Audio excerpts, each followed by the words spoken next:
విజయశాంతికి కీలక పదవి దక్కబోతుందంటూ ప్రచారం జరుగుతుంది. రేవంత్ రెడ్డి కేబినెట్ లో ఆమెకు పవర్ఫుల్ శాఖ దక్కనున్నట్లు వార్తలు వస్తున్నాయి. కొత్తగా 6గురికి రేవంత్ మంత్రివర్గంలో అవకాశం ఉంది. కీలకమైన హోం, మున్సిపల్, విద్యాశాఖలు రేవంత్ వద్దే ఉన్నాయి. ఈ క్రమంలో విజయశాంతికి కీలకమైన హోంశాఖ దక్కుతుందనే ప్రచారం జరుగుతోంది. రాష్ట్రంలో ప్రస్తుతం నెలకొన్న పరిణామాలతో దూకుడుగా వ్యవహరించే వారిని ప్రోత్సహించాలని పార్టీ నాయకత్వం భావిస్తున్నట్టు తెలుస్తోంది. ప్రస్తుతం ఢిల్లీ పర్యటనలో ముఖ్యమంత్రి ఉన్నారు. ఆయన రాష్ట్రానికి తిరిగి వచ్చిన తర్వాత దీనిపై మరింత క్లారిటీ రానుంది.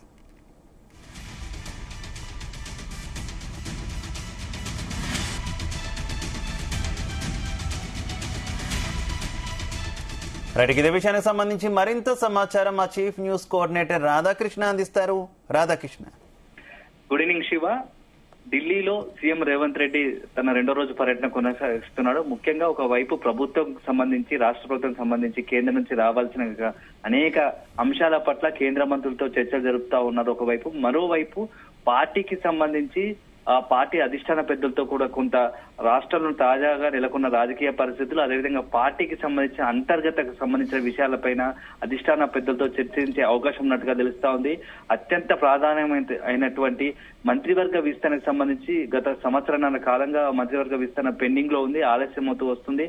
ఈ మంత్రివర్గ విస్తరణపై ఇప్పటికే ప్రతిపక్షాలు కూడా కొంత విమర్శలు చేస్తా ఉన్నారు. సంవత్సరాల కాలం అవుతుంది కానీ ఇంకా రేవంత్ కేబినెట్ పూర్తి స్థాయిలో ఏర్పరచుకోలేదు, పూర్తి కాలేదన్న యాంగిల్లో ఇప్పటికే విమర్శలు చేస్తా ఉన్నారు. ఈ క్రమంలో సీఎం రేవంత్ రెడ్డి కూడా మంత్రివర్గ విస్తరణపై కొంత అధిష్టానం నుంచి అనుమతి తీసుకొని, అధిష్టానం అనుమతితో త్వరలోనే మంత్రివర్గ విస్తరణ చేపట్టాలని అవకాశం ఉంది. ప్రస్తుతం ఉన్నటువంటి తో పాటుగా మరో 6గురికి కొత్తగా మంత్రివర్గ విస్తరణ అవకాశం ఉంది. అయితే ఇందులో ఎవరెవరు ఉంటారనేది ఇప్పుడు చాలా ఆసక్తికరంగా మారింది.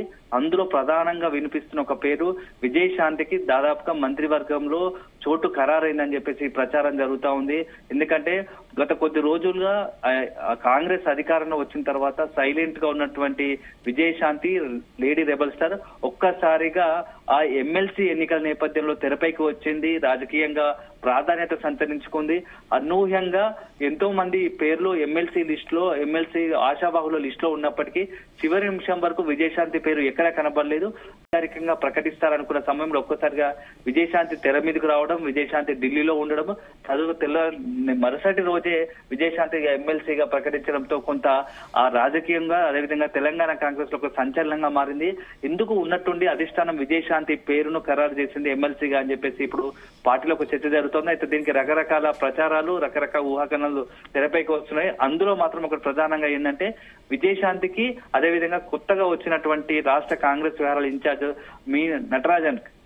మీనాక్షి నటరాజన్ కొంత సత్సంబంధాలు ఉన్నాయి. ఈ నేపథ్యంలో విజయశాంతి అయితే ఒక పార్టీలో ఒక పెద్ద ఫిగర్ గా ఉంటారు. మంచి ముందు స్థాయిలో ఉండి కొంత ప్రతిపక్షాల నుంచి వచ్చే కౌంటర్లను ధీటుగా ఎదుర్కొని వాళ్ళ ప్రతిపక్షాలకు సంబంధించిన విమర్శలను కొట్టగలుగుతుంది. కాబట్టి విజయశాంతి అయితే పర్ఫెక్ట్ గా ఉంటుంది అని చెప్పేసి ఈమెకు మంచి అవకాశం ఇస్తే, పదవి ఇస్తే కొంత పార్టీకి లాభం చేకూరుతుందనే యాంగిల్లో నటరాజన్ ఆలోచించినట్టుంది. ఈ నేపథ్యంలో రీసెంట్ గా హైదరాబాద్ లో మెదక్ పార్లమెంటు పరిధికి సంబంధించిన సమావేశం నిర్వహించింది మీనాక్షి. ఈ నేపథ్యంలో అక్కడ ఉన్న అందరూ పార్లమెంటు పరిధిలోని ఎమ్మెల్యేలు, ముఖ్య నాయకులు అందరూ హాజరయ్యారు. కానీ విజయశాంతి గైర్హాజరవడంతో కొంత చర్చ జరిగింది. ఆ సందర్భంలోనే మీనాక్షి నటరాజన్ కొంత విజయశాంతి గురించి ఆరా తీసి ఎందుకు సైలెంట్ గా ఉందో అని చెప్పేసి ముందుగానే అధిష్టానానికి చేరవేసింది.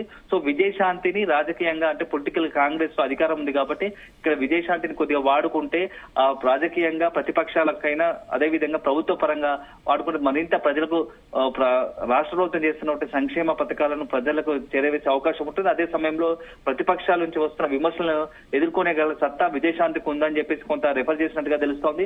ఈ నేపథ్యంలోనే విజయశాంతికి కొంత ఎమ్మెల్సీ ఇచ్చి అవకాశం, అదేవిధంగా మంత్రివర్గంలో తీసుకోవాలనే ఆలోచనలు అధిష్టానం ఉన్నట్టుగా తెలుస్తుంది. దాంట్లో భాగంగానే ఆ రేవంత్ రెడ్డి సూచన మేరకు, అదేవిధంగా మీనాక్షి నటరాజన్ సూచన మేరకు అధిష్టానం కూడా కొంత ఇద్దరి యొక్క ఆలోచన మేరకు అధిష్టానం ఖరారు చేసినట్టుగా తెలుస్తోంది.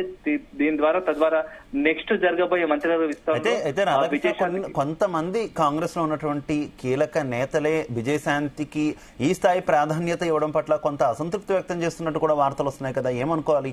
అనూహ్యంగా ఒక్కసారిగా ఎమ్మెల్సీగా పేరు రావడం, ఇప్పుడు కేబినెట్ లోకి తీసుకొస్తారంటూ పేరు రావడం, గతంలో ఆమె వ్యవహరించినటువంటి శైలి గురించి ఎక్కువగా విస్తృతంగా ప్రచారం చేస్తున్నారు కదా, ఆమె నిలకడగా ఉండరు అంత కాంగ్రెస్ పట్ల కూడా అంటూ.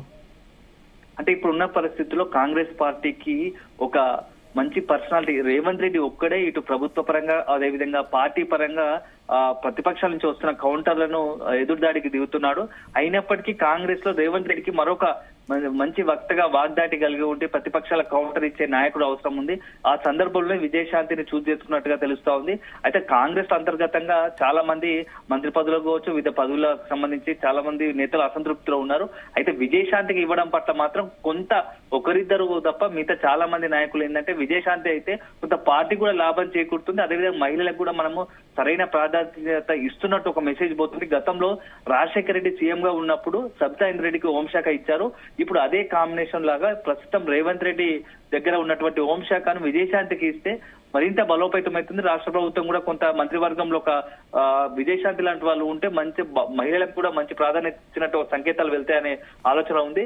రేవంత్ రెడ్డి అదేవిధంగా విజయశాంతి గారు మంచి 1-2 పొజిషన్ అంటే సీఎం అదేవిధంగా హోమ్ మినిస్టర్ ఉంటే ప్రజలకు అదేవిధంగా ప్రతిపక్షాలకు సరైన కౌంటర్లు ఇచ్చే అవకాశం ఉంటుంది. సో కొంత ఇప్పటికీ విజయశాంతితో పాటు మరికొంతమంది నెక్స్ట్ మంత్రివర్గ విస్తరణ అవకాశం కల్పించే వరకు ఈసారి కొంత దూకుడుగా ఉండి అటు ప్రతిపక్షాలు ముఖ్యంగా బీఆర్ఎస్ బీజేపీ టార్గెట్ గా ఎవరైతే విమర్శలకు దిగి వాళ్ళకి ప్రతిపక్షాల నుంచి వస్తున్న వాటి విమర్శలకు కౌంటర్ చేయగలతో అలాంటి నేతలకు మాత్రమే మంత్రివర్గ విస్తరణలో అవకాశం ఇవ్వాలనే ఆలోచనలో ఉన్నట్టుగా తెలుస్తోంది. ఎందుకంటే ప్రస్తుతం ఉన్నటువంటి చాలా మంది మంత్రులు కొంత మౌనం వహిస్తున్నారు. ప్రభుత్వం పరంగా కావచ్చు అదేవిధంగా పార్టీ పరంగా వస్తున్నటువంటి విమర్శలను కొంత తిప్పికొట్టడంలో ఎందుకో వెనుకడుగు వేస్తున్నారు. సో ఈసారి మాత్రం అలాంటి అవకాశం ఇవ్వకుండా ఖచ్చితంగా పార్టీకి పనిచేస్తూ ప్రభుత్వము అదేవిధంగా పార్టీ రెండు స్ట్రెంథెన్ అయ్యే విధంగా ఉండే వాళ్ళుగా ఎవరైతే యూజ్ అవుతారో అలాంటి వారికి మాత్రమే మంత్రివర్గంలో అవకాశం కల్పిస్తున్నట్టుగా తెలుస్తోంది. దాంట్లో భాగంగానే ప్రస్తుతం విజయశాంతికి అవకాశం ఇస్తున్నారు. అదే సందర్భంలో మరొక ఇద్దరు కీలక యువనేతలకు కూడా మంత్రివర్గంలో అవకాశం కల్పించే పరిస్థితులు కనిపిస్తున్నాయని చెప్పేసి ఢిల్లీ వర్గంలో ప్రచారం జరుగుతా ఉంది. ఎందుకంటే ఇప్పటికే రేవంత్ రెడ్డి ఒక్కడే కొంత టఫ్ గా బీఆర్ఎస్ పై విమర్శలు దిగుతున్నప్పటికీ ప్రభుత్వ పరంగా కొంత ప్రభుత్వం సంబంధించిన కార్యక్రమాల్లో బిజీగా ఉండడం వల్ల ఒక్కడే ఇటు పార్టీ ఇటు ప్రభుత్వ పరంగా రెండు బ్యాలెన్స్ చేసుకునే పరిస్థితి ఉంది. సో అతనికి కొంత తోడ్పాటుగా సహకారం అందించే విధంగా మంత్రివర్గంలో కూడా కొంత జోష్ నింపే విధంగా కొంతమంది నాయకులను తీసుకోవాలనే ఆలోచన అధిష్టానం ఉన్నట్టుగా తెలుస్తోంది.